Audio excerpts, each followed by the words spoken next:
And tonight's Parsha class is on borrowing. Parshas boy, it's on borrowing. If you were here last week, Sunday, I gave you a Parsha, my first class I gave since I came back after my illness. So I gave you a Chumash on Shmois, even though last week was Ve'era, but it was Sunday, so I sort of snuck backwards. And I went through the entire dialogue between Hashem and Moshe that goes on in Kapitel Gimel and Dal in the Chumash. If you remember last week, I went through the whole thing. And of course, one of the parts of the dialogue that's interesting is that Moshe Rabbeinu, the Eibishter gives Moshe Rabbeinu a summary of everything that's going to happen, from the beginning to the end, at one point. If you remember last week's class, it was 12 points. The 6th point was a summary of the entire event. It starts with Moshe going to Pari and Pari not listening, and then the Makkas. But it finishes very emphatically with the idea of the Yidden taking Rechush Gadol, Jewish people taking great wealth. The Jewish people leave Egypt, they're going to take great wealth. Now, of course, this goes back to Parshas Lech Lecha, the Bris Bein HaPesurim, where Hashem tells Avraham Avinu, when Avraham Avinu was 70 years old, that I'm making a covenant with you, I'm making a pact with you, a covenant, a bris. And as part of the bris, he tells him, Avraham Avinu is having a nevuah, and all of a sudden the nevuah turns terribly dark. Terribly dark. He has a vision of Alakus, and suddenly he sees terrible, terrible darkness. Darkness that's upsetting and frightening and disappointing. And the Eibishter tells him this is Golus. Or more specifically, like we know from the Midrash, it's all the 4 Goliyas or the 5 Goliyas. And the famous quote in the Pasuk is, Yadei Ateida, you should know, Ki geri ez arachab eretz leilahem, your children are going to be strangers. They're going to be aliens. To quote the Maimon in the morning, they're going to be Ivrim. And the land is not theirs. Va'avadum v'inu eisam abba me'eshana. They're going to be slaves, and they're going to be abused, they're going to be tortured for 400 years. 400 years. Then it says, V'gam es hagoya shayavedu donanoichi. The nation which is going to slave the Jewish people is going to be punished. And then it finishes with the words, V'achrei chen yetzu b'rechush gadol, the Jews are going to leave with great wealth. That's how the Parsha finishes, in Lech Lecha. This is what Eibishter tells Avraham Avinu. Now, of course, the first big observation is Jews were not slaves for 400 years. They were only in Egypt for 210 years. And of those 210 years, only 116 years was slavery. And of those 116 years of slavery, it took 30 years to manipulate the Yidden into a position of subordination. So the actual slavery is only 86 years. Lekim Aleph Lamed Hey Yud Mem, which is 86. But it was plenty. The suffering was gefährlich. And the Eibishter tells him, I'm going to punish Egypt. So of course you have it all kinds of, the Rambam brings it, in Hilchos Tshuva, and many people have asked the question. If Hashem wants Mitzrayim to punish the Jews, why is he punishing Mitzrayim? If the Eibishter wanted Egypt to enslave and to torture the Jewish people, why is he punishing them? And there's different answers. One answer is there's a Yochid and a Rabbim. The community of Egyptians had to punish the Jew, but you didn't have to volunteer for the job. Another answer is you had to do the job. No one said you had to enjoy it. You had to enjoy the job, do the job. No one said you had to do it behidur. You had to do it extra good. And the Mitzrayim enslaved the Jewish people. We was extra good. So for all of these reasons, they were punished. And they're going to leave with great wealth. Thank you very much. The Gemara says, you come to a man who's been in prison for 40 years, 50 years, and says, tomorrow you could leave. Or you could stay a little while longer and I'll give you a stipend, I'll give you a check, I'll give you something. The guy's going to say, I want to get out 1 minute sooner, don't give me nothing, let me go. Here there's a situation where the Jewish people were slaves, the slavery is over, they're leaving as free people, and the Eibishter has a cheshbon of Avraham Avinu. That the Jewish people have to leave with great wealth. So in our Parsha there are 4 psukim that speak to this story. That when the Jews left Egypt, they had to leave Egypt with great wealth. Why? Not because the Jews necessarily wanted it, because the Eibishter made a promise to Avraham Avinu 400 years before, literally, that they would take wealth. 430 years, literally, 1 second. Okay, go ahead, talk. Didn't that wealth also just belong to them? Like, should Because of the suffering itself. because of Jacob? That's a different. Yosef is Nishazei Pasha, because Yosef didn't raise the money for himself. Yosef worked for the Pharaoh. Yosef was an agent of the king. Right? Yosef was the assistant king. He wasn't the king. It wasn't his wealth. But okay, there's all kinds of ways. Give us a few minutes. I'm going to read the 4 psukim. The first pasuk is Kapitel Yud Aleph, pasuk Beis. Hashem is speaking to Moshe and he says, Daber no, speak please. Ba'aznei ha'am, in the ears of the people. Ve'yishalu ish me'es re'eyu, they should borrow one from his, there means his friend. Ve'isha me'es re'usa, and every woman from her female friend. Kli kesef v'klei zahav, silver utensils and gold utensils. The next pasuk says, Vayitein Hashem eschein ha'am b'nei Mitzrayim. The Eibishter gave chen. What does chen mean? Grace, charm. All of a sudden the Mitzrayim liked the Jews. And because they liked the Jews, they were prepared to give them the wealth. Gam, moreover, Ha'ish Moshe, the man Moshe Rabbeinu himself, Gadol miyed b'yeret Mitzrayim, was very great. He was very well respected in the land of Egypt. Be'enei avdei farei, in the eyes of the slaves of the Pharaoh, or be'enei ha'am, in the eyes of the people. So the Parshas says, Hashem tells Moshe, remind the Yidden what I told them in the very beginning. They're about to leave. They shouldn't leave without borrowing from their neighbors, from their friends. And the pasuk continues, and he says, the Eibishter made the Egyptians very disposed, very willing, very ready, very happy to share their wealth with the Jewish people. Then you have in Kapitel Yud Beis, pasuk Lamed Hey. It's a whole kapitel later, that after Makas B'choros, and the Paddy is running around and saying, Heichan Moshe God, Heichan Aaron God. Remember that when we were children, they told us about Aaron Paddy's, his pajamas with the pom-pom and the polka dots. Remember he ran, everybody's got an account of what kind of pajamas Paddy was wearing. And he ran through the streets screaming, where does Moshe live? Where does Aaron live? Ein bayas asher ein shameis. There was no home. There was not a dead body. And he found Moshe's kum, get out, go, go, go, go, go, gate. And the Yidden had taken their time. Why? They had a job to do. Uvnei Yisrael pasuk lamed hey and pasuk lamed vav. Uvnei Yisrael asu kedvar Moshe. The Jewish people did as Moshe said. Vayishalu mi Mitzrayim. They borrowed from Egypt klei kaseh v'klei zav, silver utensils and golden utensils. But it adds one more word which did not say in the beginning. Usmalis, and material clothes. Rashi says that in that ancient world, an outfit made from silk or linen was more valuable than gold because of the primitive nature of the technology, and they borrowed clothing as well. Go ahead. Why does it say borrow and not take? Hold on a second. That's the whole Vatera. And the next pasuk says again, V'Hashem nosan eschein ha'am be'enei Mitzrayim. The Eibishter gave that the Egyptians found the Jewish people very likable, a lot of chen. Vayishalu, and they gave it to them. However, they gave it to them. They gave it to them as a loan, gave it to them as a gift, as I'll see soon. Vayenatzlu et Mitzrayim. They emptied Mitzrayim. They made it bare. On these words, Vayenatzlu et Mitzrayim, there's a Chazal, I think it's a Gemara.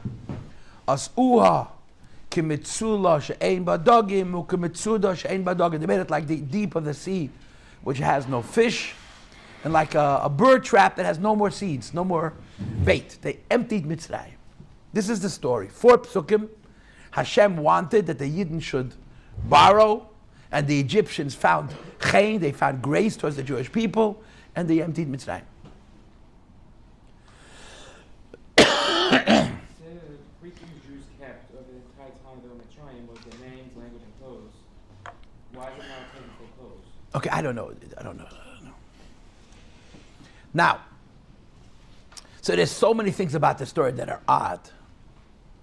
The one that borrows the Jews is, the oldest story in the book. The Jews are a bunch of thieves.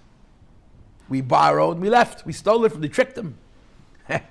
Yeah, so that's really one of the key points of this Dvar Torah.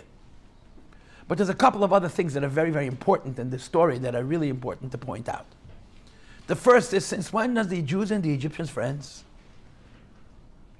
They enslaved them so cruelly. God made them. The slavery was so bad. All of a sudden, Ish me'esre eyu, Isha me'esre usa, they're talking to their friends and neighbors as if they're chum, buddy. So a lot of the Mefarshim Taka say that when the Makis started to happen, and the fortune of the Mitzrayim started to turn, so from the bottom up, not from the party, from the person on the street, the Egyptians suddenly decided, maybe we should be their friends. Maybe we should earn for a few good points. I don't know if you know this. And it is a good comparison, even though it's hard to fathom, that at the end of the Second World War, there were many Nazis who went out of their way to help Jews. Because they knew what was coming. They knew there was going to be a persecution. And they were hoping that they were going to be treated a little bit more favorably because they could bring a witness that the last 4 days of the death march, they gave a little boy coffee. Rabbi Nissen Mangelzel Zangesundstag, he's 90 years old. Marched on the death march for weeks. In February 1945, it was one of the coldest winters on record. They were walking in pajamas. They gave them no food and no drink. All they ate was snow. He says nobody should have survived, not one. He says the miracle of Jewish survival on the death march is unimaginable. He was 14. And he was falling apart. He was starving. He was freezing. And many times he wanted to step out of the line. You stepped out of the line, they shot you, it was over. And every morning a Nazi officer came and gave him a thermos of coffee every day with sugar and milk. At the end of the march, he gave him coffee. He said, I'm sorry, I have no sugar. He gave him coffee. Kept him alive. So Rabbi Mangel talks about this story and he muses, was this guy, Ambashta Malach, who saved his life, or was he a Nazi who was trying to save his own life? Because he never saw the man again. He never saw him again. Never had to testify for him or against him. He never saw him again. But this is Rashi's, a lot of them Mefarshim say, all of a sudden the Mitzrayim are Yidden's friends. Was machst du? Good morning, how's the weather? Maybe you need some help shoveling your snow. After decades of the worst kind of torture, I compared the 86 years of slavery in Egypt to 86 years of Auschwitz. There were people who lived in Auschwitz for 5 years and survived. But you know what they looked like after 5 years? You know what they felt like after 5 years? Mitzrayim was so cruel. The Golos Mitzrayim was so cruel. All of a sudden, they're buddies. What do you want? Good morning. The mood, the Egyptians push it in Pshute Shal Mikra. Were trying to save their own skin. So they became Yidden's friends. This is one thing that's very important to observe in this story. And the other is this chen. All of a sudden, Yidden had this likability factor. The Goyim liked him.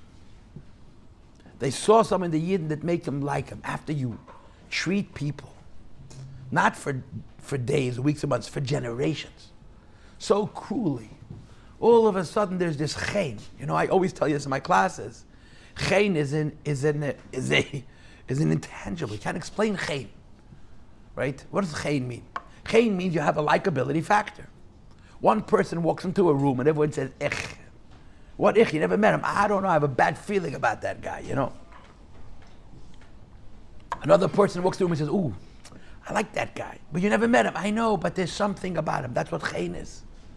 Yidden, after all of this suffering, at the last moment, there's a chen, there's a graciousness, there's an aura about the Yid that makes the Mitzrayim want, not just that the Yidden should like him.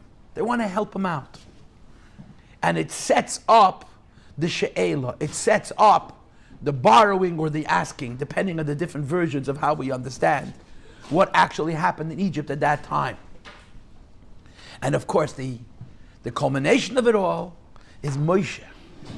If the Egyptians had enemy number one, if there was anybody Egypt should have been angry with, it was Moshe Rabbeinu. Why?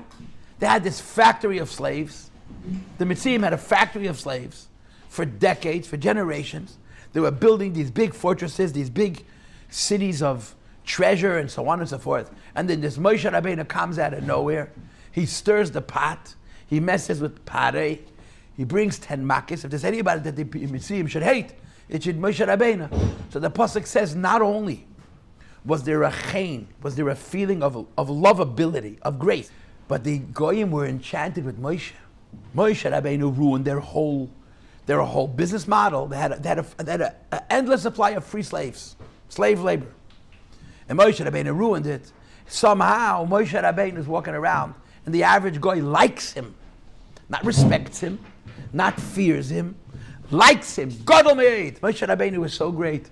It says in some of the Midrashim, Moshe Rabbeinu was extremely humble, but extremely rich. Moshe Rabbeinu was extremely humble, but he was so well respected. When Moshe Rabbeinu heard this nevuah from the Eibishter, he ran into the street screaming, the Gadol is described as Moshe's excitement in anticipation of the Geula. But a significant part of that is the Chen. The Ramban points out that when Moshe told the Yidden that they should borrow, they didn't borrow right away. They went to talk to the shmooze to the neighbors. That's all. To hang out with the neighbors. To create friendship, to create Chen. They borrowed literally on the way out the door. After Makas B'chodesh, the next morning, the morning of the 15th of Nisan, when they were already leaving, he said, can I take this? Can I take this? Can I take this? And the Mitzrayim gave them more than they asked for. So there's these 2 points that are interesting. Number one, all of a sudden the Goyim are friends with Yidden. And number 2, the Yidden have a chen. The Yidden have a factor of likability. They like them. It's very hard to explain why, but the Eibishter did it. Hashem nosan as chen. The Eibishter gave a chen, a grace, so that the Egyptians would lend the Jewish people their wealth. But now comes, of course, the most important question of all. How do you translate the word she'ela? Shin Aleph Lamed Hey. Now, for those of you who learn Tzri Prakam Layom and Rambam, so today we're learning Hilchas Teyam and Nitten. Before Teyam and Nitten, we did something very torturous called Malva V'Loiva. But before Malva V'Loiva, we had something called Shaila Upikod. Shaila means to borrow. And most people assume that the meaning of the word Vayishalu means they borrowed. But if you look at the Rishonim, and this isn't even from a Rish, this is from one of the Go'onim, Rabbeinu Hananel, who wrote a Pirush and Chumash that we do not have, but we have bits and pieces of his Pirush that are brought in the Rishonim. Rabbeinu Hananel lived about 1200 years ago. Rabbeinu Hananel translates the word Vayishalu, they should ask for, not borrow. They weren't borrowing, they were saying, give me. No, borrowing means I have to give it back. Yeah. Asking for it means I'm asking for a gift. And the Rashbam, one of the earliest Rishonim, was the grandson of Rashi, agrees with this Rabbeinu Hananel, and there were others who say the same thing, that the meaning of the word Vayishalu was not to borrow. They never meant to borrow it. They said, give me a gift, give me a parting gift. Give me one gift, give me a second gift, give me a third gift, give me a fourth gift. And the Mitzrayim were exceedingly generous in giving these gifts. Hard to know why. They were friends. Yidden had chen. They thought maybe it would serve them well. But there is a whole approach of the Rishonim that say that they were never borrowing. They were taking gifts. Give me. And of course, the way that story unfolds, it unfolds no matter what. They would say, give me this, give me this, give me this. And the Mitzri would say, how do you know I have this? He says, how do I know you have this? I wandered through your house during Makas Choshech. You were sitting like a glump, like a stone, and I could have taken anything I wanted from your home because I was able to see where I was walking. You couldn't walk, you couldn't move, you couldn't, if you were standing, you couldn't sit. If you sit, you couldn't stand. And I left it. Give it to me. So the Chazal say that when Yidden would bait the Egyptians this way, not only would they give them what they saw, they would give them even what they didn't see. Take another one. Today, take 2. There was a really strange kind of approach, considering the fact that the Jews were asking for it, they were not borrowing it. And there's a whole approach in the Rishonim that says that the purpose of this Vayishalu was much to ask for gifts, and the Egyptians gave them. One of the Rishonim, just for example, was there a time for was they asked for the king? Well, Rashi says, the foundational thing is the thing I started with. Right. That Rashi says that Daber no ba'ozdei ha'am, speak to the people, please. That because I promised Avraham Avinu they're going to be slaves for 400 years. But this is a Gemara. And go on great wealth. I don't want Avraham Avinu to say that the v'inu arbe esam inu v'adu esam kiyim. With Chush God like him, Hashem says, if you don't take wealth from Egypt, Avraham is going to have a taina to me. The Eibishter needed, that the Yidden should ask for these gifts, He said, please, I need you to do this because I promised Avraham Avinu that the Yidden are going to take a Rechush Gadol. But that's also weird. I mean, and the Golus Mitzrayim isn't weird. The whole thing is, what do you need suffering for? But this is only one approach. That they asked. Go ahead. I think I heard you say a few times that they cleaned them out. Vayinatzlu. They did it this morning. Yeah, but isn't there, I don't know if it's a measure, but when the chariots and everything came, and then they got stuck in the sea, and the sea washed out a bunch of... You have to, it's a good question that you're asking. And you have to say the pshat that Vayinatzlu, when they emptied them out of Mitzrayim, it's including what they were going to take later. Especially because it says in the Midrashim, it says beferish in the Midrashim, that the Beis Hayam, what they took at the sea, was more than they borrowed. So you have to say that the Vayinatzlu is not just describing what happened then, but what's going to happen later. The Chizkuni says like this. The Chizkuni says that there's another way of understanding Yishalu. That Vayishalu does not mean to ask, Vayishalu means dafka to borrow. Dafka to borrow.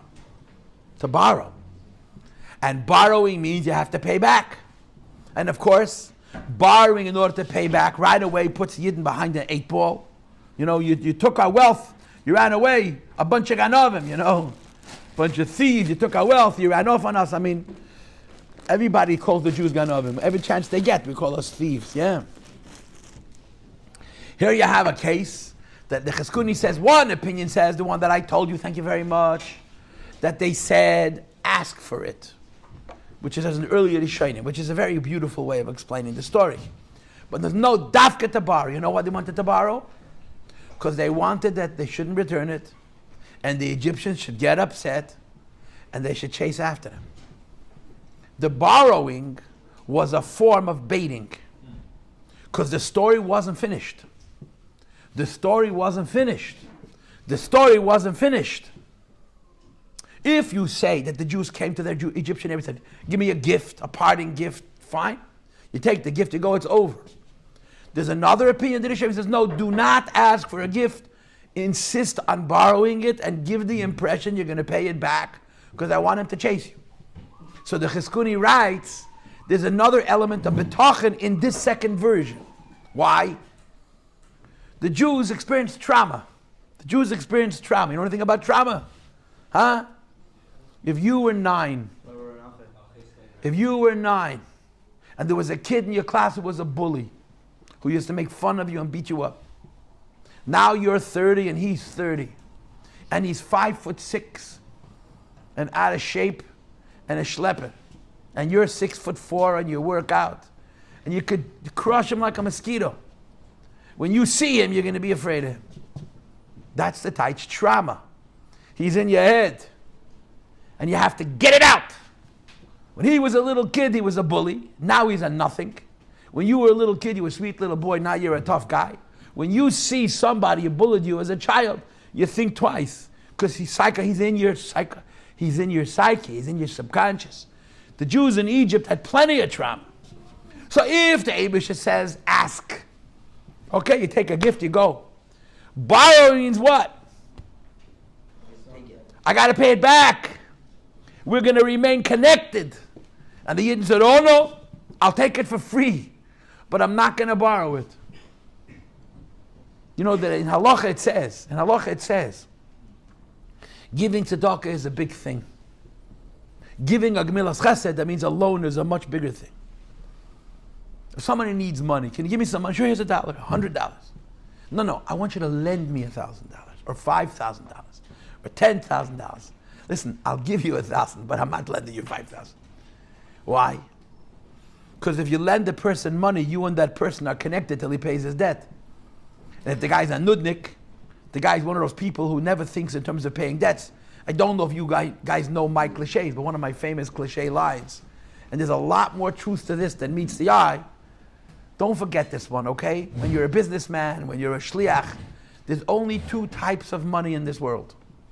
There's 2 types of money in this world. The money that's in my pocket and the money that's not in my pocket. Not the money that's mine and not mine. The money that's in my pocket, even if it's not mine, And if it's mine and it's not in my pocket, it's also not mine. You have no idea how much psychological truth there is to that fact. The worst thing is to give somebody else your money and you expect it back. If you don't expect it back, no. But you're connected to that you know who until he pays his loans. The guy's a schlepper. He has no respect for money, he has no respect for people, he has no respect for himself. To get the money out of him, here, take the money, go. I don't want you to owe me. So Torah says, Gedela Gemilas Chasadim Yesim in Tzedakah. Gemilas Chasadim is better than tzedakah. Why? Because it binds people. And the Chazal say, of course, that Gemilas Chasadim could be for the rich, not only for the poor, and tzedakah is only for the poor.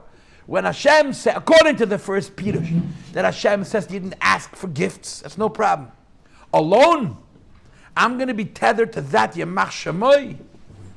I'm going to be attached to that Egyptian who tortured me 5 years ago, who hit me with a stick because I produced one brick short because I didn't have any straw.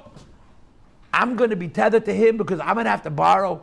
And Hashem says, please, I beg you, borrow. Don't take, borrow. So there's a very big psychological game going on here. For Yidden to take is easier than to borrow. Besides for the ethics, besides for the question of paying back, there's the idea that they're going to be attached to the Egyptians. And Hashem says, I want to tell you why I want you to borrow. Because you're going to borrow, and you're going to leave, and you're not going to come back, and you're not going to pay your debts, and they're going to come after you. And the Jews say, that's exactly what I'm afraid of. Even though there were 10 Makkahs, even though the Yidden were winning, Mitzrayim was losing, but psychologically, the Egyptians were in the Yidden's heads and hearts. The trauma was real. And Hashem says, trust me. Let them chase you. Because your real victory is only going to come when they chase after you. For two reasons. The one you gave. That there's going to be even more wealth available to you when they chase you to the Yam. In addition, you're going to wipe them out. They're going to chase you into the sea and they're all going to drown. And then you're going to have trauma from dead people, you understand? You're not going to have trauma from people left behind in Egypt. They're going to be fini, they're going to be gone. So this is the deeper pshat, the Cheskuni says. The simple pshat is ask for a gift and go. Hashem says, no, don't ask for a gift, ask for a loan. Why? I want you to be connected to the Mitzri as you leave. And I want the Mitzri to be connected to you as you leave. Why? I want him to chase you. And the Yidden say, are you crazy? Haven't we suffered enough? And Hashem says, trust me on this one. Trust me on this one. I get 10 makkahs, yeah. I got you out of Egypt. The lashon that he uses is chua. He uses the lashon chua. The real salvation is only going to come when they chase after you. So the Torah tells us that the Jews borrowed. They didn't just ask for gifts, the Jews borrowed. And some of the Rishonim say the hardest thing was to borrow. It would have been a lot easier to ask because they were intimidated by Mitzrayim. But they listened to the Eibishter. Hashem gave them chen, Hashem made them friends. But the Jews trusted the Eibishter and they borrowed because this is what the Eibishter wanted. And it's one of the big schusim of the Yidden. Go ahead. Isn't it lying? Huh? Isn't it lying if you're saying they're borrowing and they know that they're not giving it back? Yeah, the Eibishter told them to lie. The Eibishter told them to lie. No, it's not a chsiddush genev, it's a getlich genev. I don't know how to answer you. I'm going to tell you a Gemara now. I might tell Gemara, but okay, forget about it.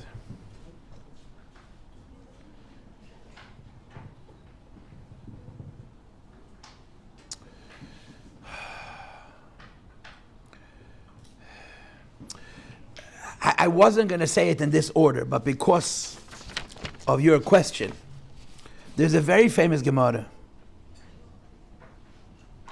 which the Rebbe once by Fabrengen talked about, that it happened, I think, in Achei Temimim.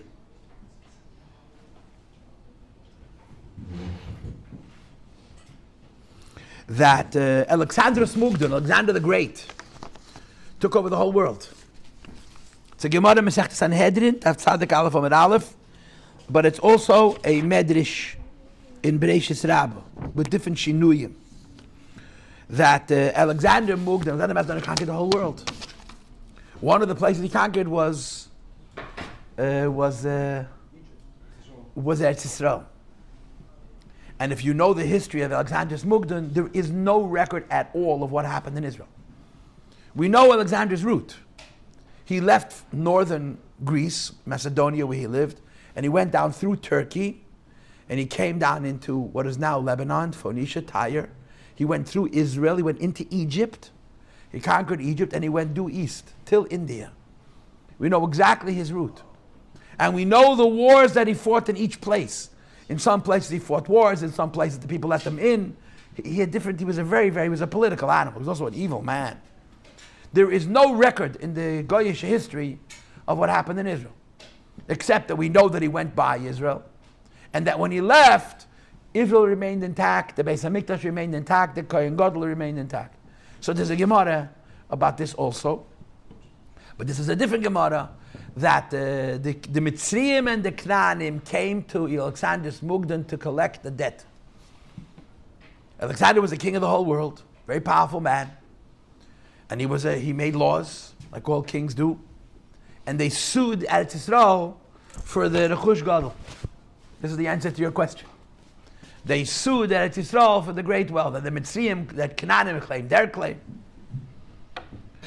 So the Yidden were in a bit of a bind. I mean, Alexander Smugden was no tzaddik. So there was a man named Gviya ben Pesisa, his name is mentioned in the Gemara. In the Medrash, his name is Gviya ben Koisim. And Gviya ben Pesisa came to the Chachamim, and he said to the Chachamim as follows: I'm a nobody. Let me speak for the Jews. If I lose, you'll say I'm a nobody. And if I win, we'll win. So he came into this courtroom, and the Mitzrayim are claiming that the Jews took from them who knows how much wealth. Especially if they borrowed it, the Ganovim, they're liars. So Gviya ben Pesisa said, how many Jews lived in Egypt? So they gave him a number. How many generations live in Egypt? They gave him a number. How many labor hours did Egypt have from the Eden over the course of those years of slavery? Millions of hours. How much were the Yidden paid? He said, you got a deal. Let's talk business. You give us an approximate amount of how much we took when we left. We'll give you an approximate amount of what you owe for the hours of labor. And we'll exchange the difference. We'll exchange the difference. So Alexander Mugdon wouldn't back away. In other words, nobody asked him to come to court. But once they came to court, the judge was going to see it through. And the judge turns to Egypt and says, okay, let's get the accountants. So you know what happened. The Gemara says they ran off and they left fields full of food, and it was in Matzah Shvius. Yidden had no food because of Shemitah, and they left empty fields and wealth on Ashir for the Jewish people. The Jewish people were lying. The Jewish people were lying. The Jewish people were lying. The Eibusha told them to borrow and not to ask, because he wanted to complete the story. And the Yidden had Mesiras Nefesh to do it. But that's the answer to your question. So this is the story. Go ahead. I don't know if you're talking about, but if someone borrows from another person, and that entire person's bloodline gets wiped out. So halachically, you have to give it to tzedakah. Yeah? Sure. I mean, there's a classic example of that. Gezel HaGeir, if you steal from a Geir, he has no family, he has no bloodline. So you have to give it to the Koyanim. There's a whole halacha, whatever the halacha is. I don't want to go into it. Whatever. I'm speaking incorrectly. There is such a discussion in halacha. But you see, all of this explains how the Jews are friends. It explains the chayin. It explains the asking. It explains the borrowing. But who needs it? What's this rechush gadol? What is this rechush gadol? Why is it so important to the Eibishter? That first of all, he mentions it to Avraham Avinu 430 years earlier. Avraham Avinu was told Bris Ben Absarim when he was 70 years old. The 400 years start from when Avraham is 100 years old, because Yitzchak is born. And the 400 years in the birth, 430 years before Yidden leave Mitzrayim, Hashem says to Avraham Avinu, don't worry, when they leave, they're going to take great wealth. All Avraham Avinu was thinking, imagine being a tzaddik like Avraham Avinu. With Ruach HaKodesh. Holy people live a very rich life. Their life is full of light, full of holiness. And all of a sudden, Avraham is filled with a darkness that's vile. That's how it's described in Parshas Lech Lecha. Avraham Avinu feels the worst kind of anger come over him. And he's thinking, what's going on? And the Eibishter tells him, this is the story of your children. Thank you very much.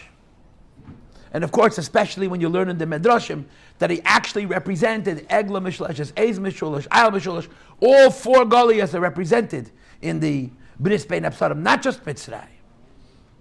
And Avraham Avinu is devastated to hear how much his children are going to suffer. The Eibishter throws him a couple of bones. The first bone is,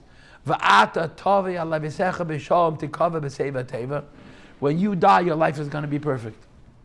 Avraham dies 5 years early, so he shouldn't see Esau become a Rasha. You understand? That's one bone. And the other bone is, who needs a Chush Gadol? So of course, this is where Chassidus comes into the story. And Chassidus considers it very important to explain the business of the Chush Gadol. So let's, I don't have a lot of time, but let's talk. Number one, Golus Mitzrayim was not suffrage. Hashem did not put Yid in Mitzrayim to make him suffer. That's not the point. Golus Mitzrayim was a melting pot that created the Jewish nation. Until Golus Mitzrayim, there were individual Jews. And to be a Jew, you had to be a tzaddik. If a Jew was a Rosh, he was Ois Yid. The birth of the Jewish nation makes it so that the biggest tzaddik and the biggest Rasha and everybody in between are equally Jewish. This process of becoming a nation of Jews required fire. It required a purging. It required a melting pot. That was Golus Mitzrayim, to create the identity not of individual Jews, but the family of Jews, the nation of Israel, the union, the achdus of Klal Yisrael as a unity, as a one entity. But there's more.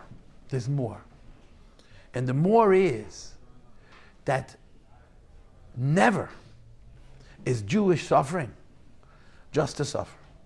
Never is Jewish suffering to suffer, even if the suffering is going to make him into a nation. And that's the Rechush Gadol. The Rechush Gadol is explained in Chassidus so much that the Eibishter put sparks in the world, all over the place. The sparks that the Eibishter put in the world are holiness. They're holy. And they come down to a level even of physical wealth. And the Eibishter says, wherever Yidden go, there's the Achei Temimim Rechush Gadol. Yidden never go to a place and just go away. They take the wealth. There's a pasuk in Hazinu, which has caused Jewish people a lot of trouble. The pasuk says, "Hein am levadad yishkei, uvagoyim lo yischashav." Balak, thank you. Oh, you're good. Hein am levadad yishkei, uvagoyim lo yischashav. What does that mean? Wherever Jews go, there's great wealth. Wherever Jews go, there's great wealth. And when they leave, they take the wealth with them. But by Goyim lo yischashav, all the wealth that Yidden have, because they were associated with Goyim, is not in the Yiddish cheshbon. There's a separate cheshbon of Hamam Levadad Yishkein, the Yid's own wealth. Do you know that the Alter Rebbe said once that over the course of Golus, Jews were moving from country to country. And wherever Jews went, if you know the history of the Golus, in the beginning of this Golus, we were in Asia Minor, we were in Bavel, we were in Iraq. Then we moved to North Africa, to Spain. And then eventually moved to Western Europe, based up to France, to Germany, the Low Countries. And then we moved east, we moved to Poland, to Russia, to Hungary, to Romania, to Bulgaria, to these countries. Wherever the Jews were, those countries were the richest. And when the Jews leave, so the Alter Rebbe said that when Jews had to leave Western Europe and go to Eastern Europe, the Malachim of the Goyish nation said, we're not taking them. We don't want their bee and we don't want their sting. Why? Wherever the Yidden come, You rise and you fall. And when you leave, the Jews take the wealth. So Poland said, you know what? I'll take it. A couple of 100 years of wealth, I'll take it. We'll take the Jews. But there's a condition. The Jews have to give the Polish government, the Malach of Poland said, a pile of gold as tall as a horse and a rider. So the Alter Rebbe said in his times, when the king of Poland asks for Jews to give unfair taxes, the Jews have to pay it because that's the rent to live in Poland. You have to pay. The Alter Rebbe said you have to pay it. There's a vort. When Yidden come to a place, there's something happening for Yidden, but there's something happening to the place. The Rechush Gadol Kinderlach is the Kedusha that is in that place. And when Yidden leave, they take the wealth, they take the Kedusha. You know that the Rebbe said, I saw the Rebbe say it, so sharp, so pointed. You know, the Rebbe is such a sweet man, but every once in a while you see the Rebbe come out. A Yid named Rani Lauder, a very, very wealthy man, came to the Rebbe with Rabbi Chaskel Besser, who was a big Machon Agudas Yisrael, that they wanted to rebuild the Jewish community in Poland. Before the Holocaust, Poland had, I think, 3 million Jews or 4 million Jews. Now there's a few thousand Jews all over Poland. And they wanted to bring Jews back into Poland. They had a whole plan. In the big cities, Lublin and Varsha and Kroke, they'd build yeshivas and koilelim. And the little looks straight at them and says very directly, I see no future for the Jewish people in Poland. You have to help the Jews over there, but don't bring Jews back into Poland. The Rebbe didn't say it about Russia. The Rebbe didn't even say it about Germany. But he said it about Poland. Whatever we got out of Poland, we finished. Poland, gendikt, you know. It's like Yidden left Mitzrayim. Moshe Rabbeinu says, never go back. Lo say sifun. There's nothing to go back for. Because whatever treasure, whatever spiritual wealth, which is represented by the Rechush Gadol that Mitzrayim has, Yidden took. This is the job of Yidden. Yidden go from a country to a country. And we elevate sparks. Now the elevation of sparks may happen through suffering. It may happen through slavery. It may happen through all kinds of ways. But when Yidden come to a place and they serve Hashem, they learn Teda, and they do mitzvahs with great sacrifice, they elevate those sparks. So Hashem says to Moshe, if the Yidden don't take the wealth, they're going to have to go back to get it. They're going to have to go back and get it. Because this wealth is Yidden's.